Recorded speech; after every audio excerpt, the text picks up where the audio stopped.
আসসালামু আলাইকুম। আমি এক হাঁস খামারি।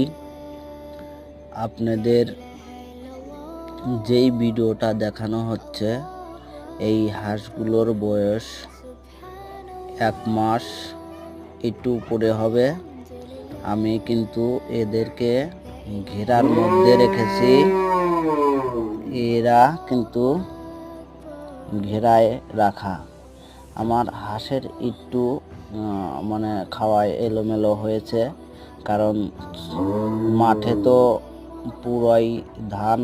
এখন আর হাঁসটা মাঠে ছেড়ে দেওয়ার পরিস্থিতি নাই, তাই এখন আমি বাড়িতে বদ্ধ করে রেখেছি।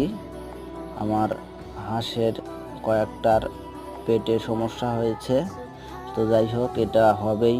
হাঁস পালতে গেলে এই সমস্যা